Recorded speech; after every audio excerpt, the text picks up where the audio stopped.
Hola estudiantes, les saludo en esta conexión sincrónica para la semana número 2 en nuestra asignatura Derecho Laboral. Vamos a continuar hoy con la parte B del tema que habíamos tratado en la semana anterior, en la conexión sincrónica de la semana anterior, que se denomina estabilidad laboral reforzada. Recordemos que la semana anterior,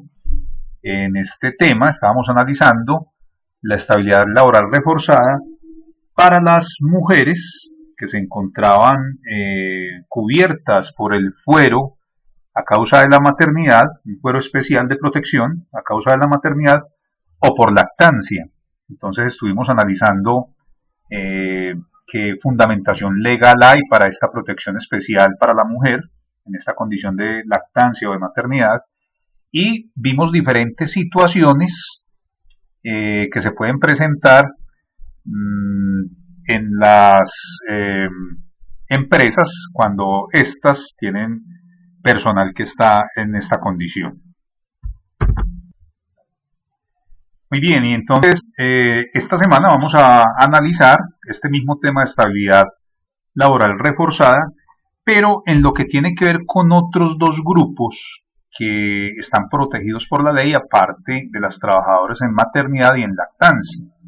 Estos dos grupos son los trabajadores en condición de discapacidad y los trabajadores sindicalizados. Primero, antes de entrar en detalle con cada uno de estos dos grupos adicionales, recordemos que la estabilidad laboral reforzada es una institución ampliamente definida y establecida por la Corte Constitucional, la cual ampara sujetos de especial protección que, debido a su particular situación, presentan mayor grado de vulnerabilidad frente a sus compañeros y superiores. Y aunque no existe un derecho fundamental a la conservación del empleo dentro del ordenamiento jurídico colombiano, es menester señalar, resaltar o enfatizar que el derecho al trabajo es un derecho que ha sido incorporado en la Constitución colombiana, razón por la cual este derecho ha sido objeto de estudio y ampliación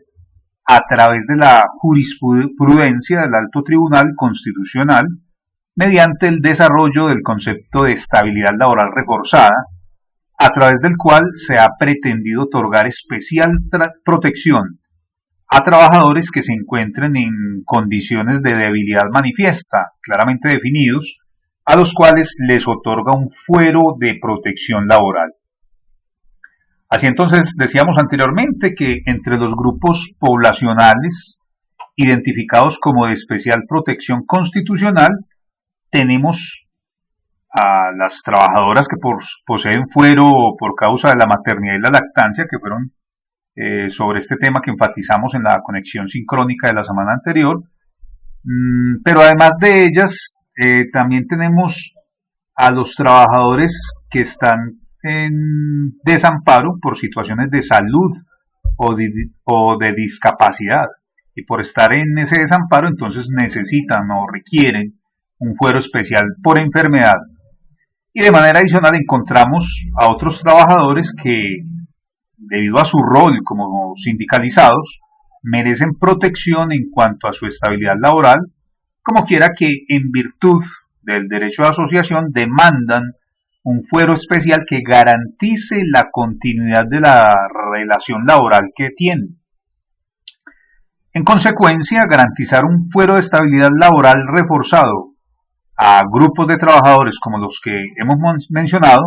no solo salvaguarda los derechos de estos trabajadores en particular, sino también genera la protección de la sociedad en general, debido a que alrededor de tales trabajadores existe un tejido social que de manera indirecta se ve protegido también por esta situación. Hablemos del primer grupo, o más bien del segundo grupo, ya que la semana anterior hablamos del primer grupo, que son las mujeres en condición de maternidad o de lactancia. Entonces hablemos de un segundo grupo,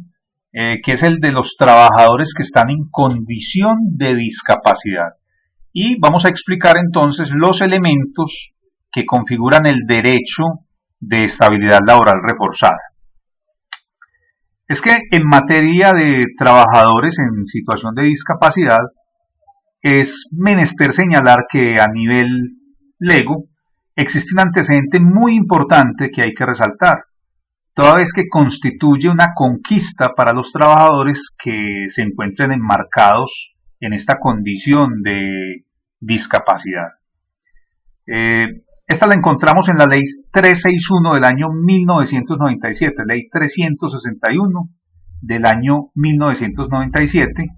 la cual esta ley fue luego modificada en el año 2012 por el artículo 137 del decreto 19 de ese año, del año 2012. En esta ley se prevé lo siguiente, dice así: en ningún caso la discapacidad de una persona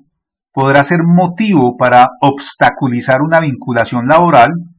a menos que dicha discapacidad sea claramente demostrada como incompatible e insuperable en el cargo que se va a desempeñar. Asimismo, ninguna persona en situación de discapacidad podrá ser despedida o su contrato podrá ser terminado por razón de su discapacidad, salvo que medie autorización de la oficina de trabajo. Sigue diciendo la ley: no obstante, quienes fueren despedidos o su contrato terminado por razón de su discapacidad sin el cumplimiento del requisito previsto en el inciso anterior, tendrán derecho a una indemnización equivalente a 180 días de salario, sin perjuicio de las demás prestaciones e indemnizaciones a que hubiere lugar de acuerdo con el Código Sustantivo del Trabajo y demás normas que lo modifiquen, adicionen, complementen o aclaren. Ahí termina la cita del artículo 137 del decreto 19 del año 2012. Así pues, este artículo supuso un avance normativo al respecto del tema que estamos tratando. Entre tanto, la Corte Constitucional, por su parte, estableció algunos elementos que son de obligatoria referencia siempre que se trate de trabajadores en condición de discapacidad, para lo cual tendremos entonces que hacer alusión a una sentencia del año 2009, es la sentencia 263 de ese año, y en esa sentencia se establece que los trabajadores en condición de discapacidad tienen derecho a varias cosas. La primera es el derecho a conservar el empleo. En segundo lugar, tienen derecho a no ser despedidos en razón a su situación de vulnerabilidad. En tercer término, tienen derecho a permanecer en el empleo hasta que se configure una causal objetiva que amerite la desvinculación laboral. Y en cuarto término, según esa sentencia, también tienen derecho a que el inspector de trabajo o autoridad competente autorice el despido con base en verificación previa de dicha causal a fin de que el mismo pueda ser considerado como eficaz. Eso quiere decir que si no se realizara la solicitud de esta autorización al inspector de trabajo, entonces se consideraría ineficaz el despido. Ahora bien, en cuanto al alcance de la protección, otra sentencia, en este caso del año 2006, la número 198 del 2006, señala de manera específica a qué tipo de trabajadores protege. Y hay dos grupos. El primero, según esa sentencia, son personas que por su condición física están en circunstancia de debilidad manifiesta, así se le dice, debilidad manifiesta. El segundo grupo es el de personas frente a las que esté probado que su situación de salud les impide o dificulta sustancialmente el desempeño de sus labores. Por su parte, la sentencia T988 del año 2012, esta es otra, en relación con el ámbito personal de aplicación de las normas y sobre reglas jurisprudenciales de protección a las personas en situación de discapacidad, en esa sentencia la Corte Constitucional ha sostenido que el amparo de la protección emanada mediante la institución de la estabilidad laboral reforzada cobija tanto a las personas que acreditan una discapacidad médicamente calificada por los órganos competentes,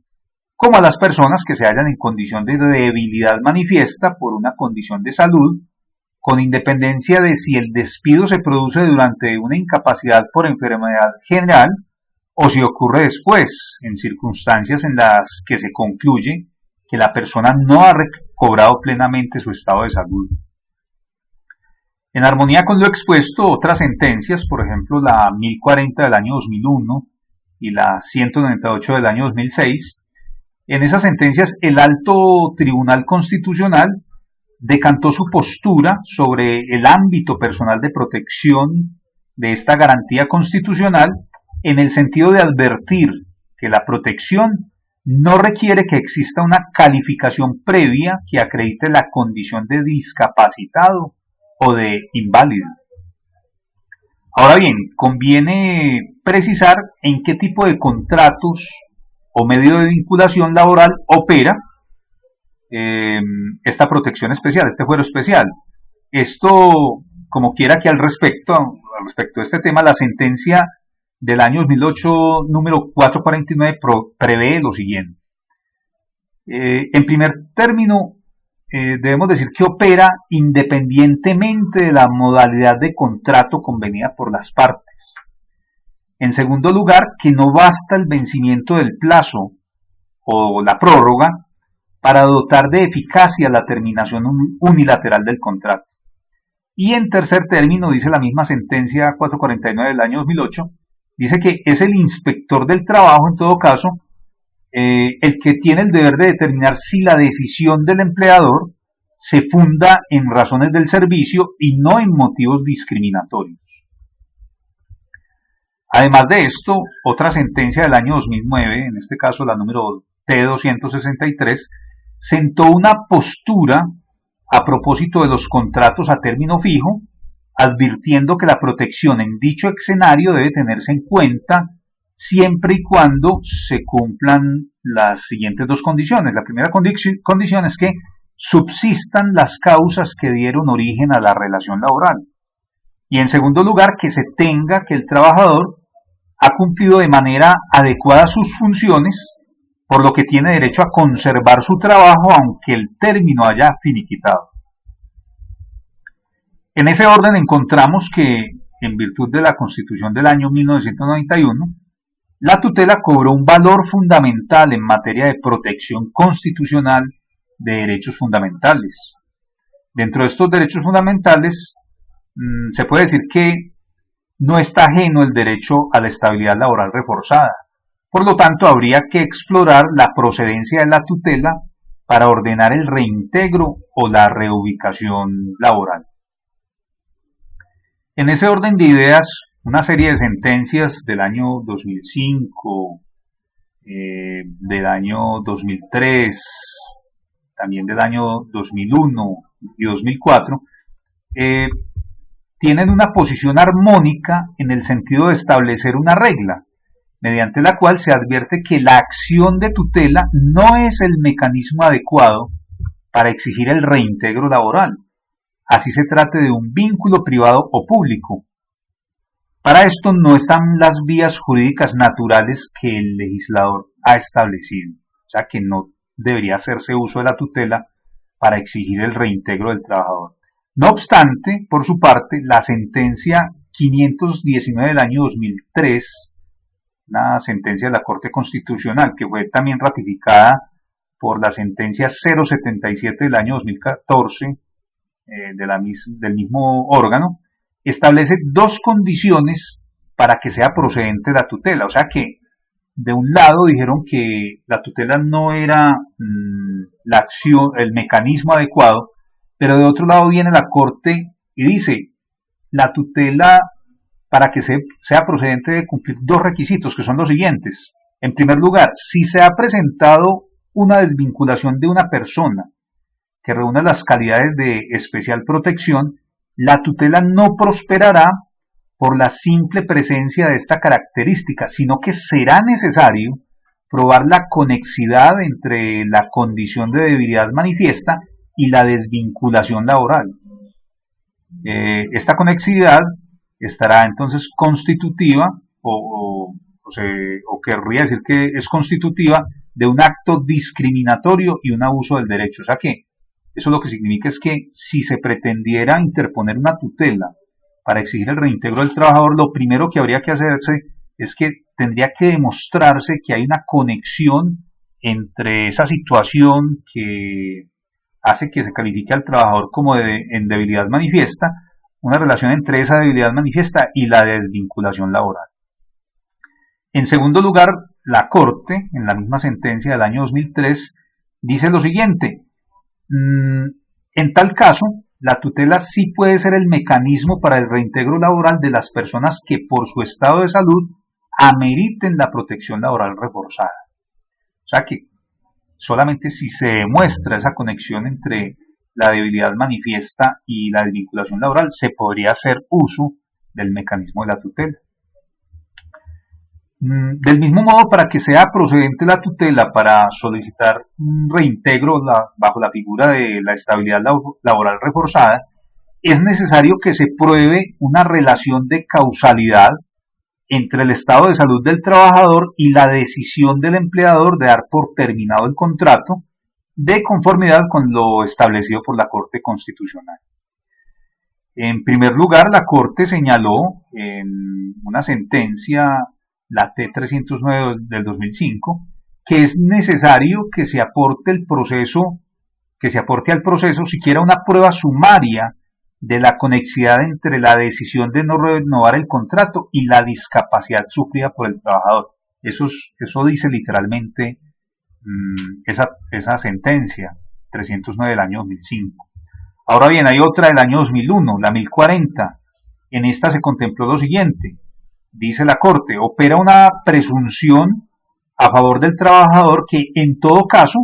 no lo exime de la carga de allegar una prueba sumaria que le proporcione al juez los suficientes elementos de juicio para concluir que el despido se efectuó por razón de la condición de especial protección.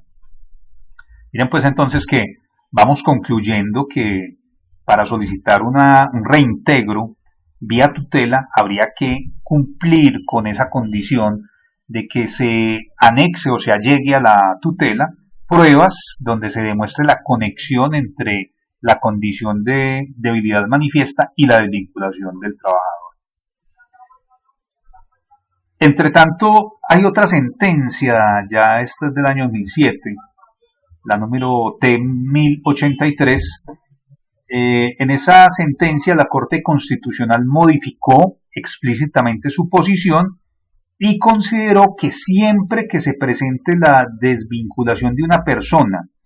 en condición de debilidad manifiesta por motivos de salud o con discapacidad sin permiso de la oficina del trabajo, debe presumirse el carácter discriminatorio del despido, presunción que debe ser desvirtuada por el empleador. O sea que aquí dieron un paso más. Aquí dijeron, bueno, si no se pidió permiso al inspector de trabajo, entonces vamos a presumir que un trabajador desvinculado en condición de debilidad manifiesta fue despedido de manera discriminatoria. Por otro lado, en el ejercicio amplio de análisis que ha realizado la Corte Constitucional en esta materia, la Corte ha estudiado la estabilidad reforzada de las personas con discapacidad o en condición de debilidad manifiesta en las distintas opciones productivas o de generación de ingresos. Así se expuso en la sentencia T-988 del año 2012 y en la T-901 del año 2013, donde la Corte ha analizado la aplicación del fuero de enfermedad independiente, ese fuero de la clase de contrato que tuviera el accionante con la accionada, es decir, la clase de contrato que mediaba entre el empleador y el trabajador. Para coronar lo anterior, se refirió, por ejemplo, a la estabilidad reforzada en contratos de prestación de servicios, inclusive, no solamente cuando tienen vinculación laboral, sino cuando hay prestación de servicios. Esto se hizo a través de la sentencia T-1210 del año 2008. Allí la Corte no encontró que se dieran los presupuestos para declarar la existencia de un contrato de trabajo, ni tampoco nexo causal entre la no renovación del contrato de prestación de servicios y el estado de salud del accionante, es decir, de la persona que interpuso la demanda. ¿Eso qué significa? Aunque en este caso, en esa sentencia, falló en contra del trabajador, porque cuando uno estudia la sentencia encuentra que un trabajador estaba diciendo, mire, yo tengo un contrato de prestación de servicios y me lo terminaron y yo exijo que se me reintegre a ese contrato de prestación de servicios porque cuando se acabó el contrato yo estaba en condición de debilidad manifiesta. Entonces viene la Corte y falla a favor del empleador, pierde el trabajador, pero observen ustedes que no, ahí la parte importante fue que la Corte no rechazó estudiar el caso debido a que no existiera vinculación laboral, o sea, lo estudió, esa fue la parte importante, que aunque era contrato por prestación de servicios, a pesar de ello, estudió el caso y falló, perdió el trabajador, pero lo estudió. Alguien creería que el hecho de que no haya una vinculación laboral, entonces no habría la oportunidad de impugnar una terminación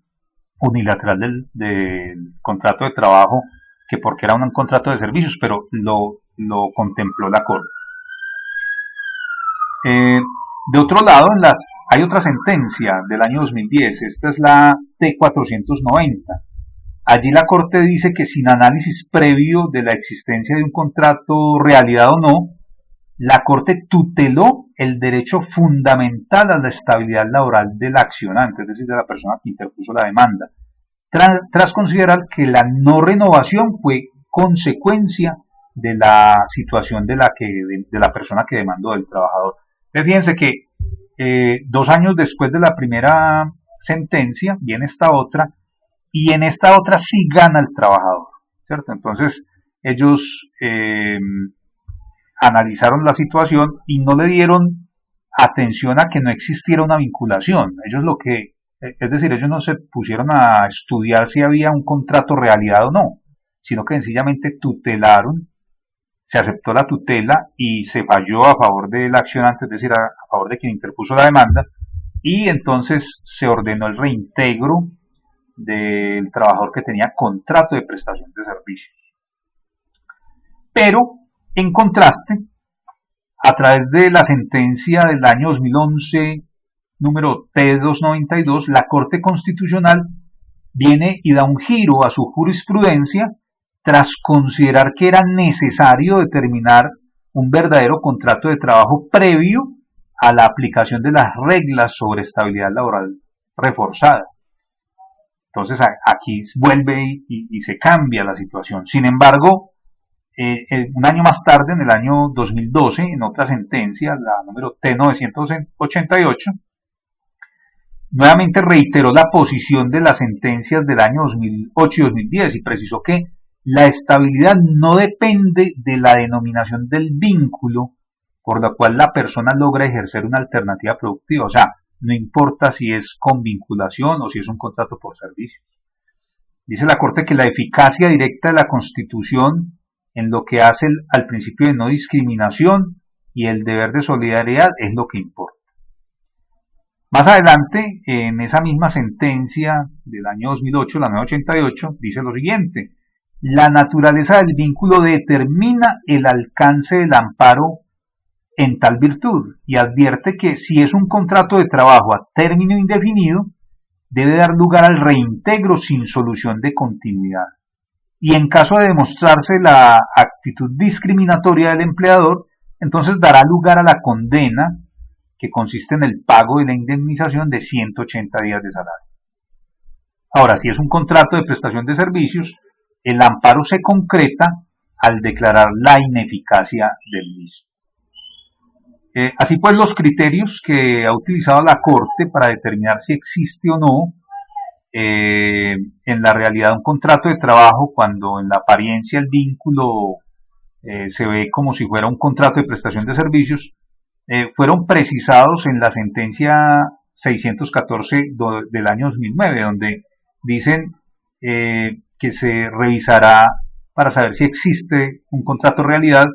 se revisará el tema de la funcionalidad, la igualdad, la temporalidad, la habitualidad de la prestación del servicio, la continuidad, y entonces así ellos van a estudiar si hay un contrato de verdad disfrazado como un contrato de prestación de servicios. Muy bien, hablemos ahora sobre la estabilidad laboral reforzada para el tercer grupo que estamos analizando, es decir, en materia sindical. Y por eso vamos a tener que tratar el tema del fuero sindical.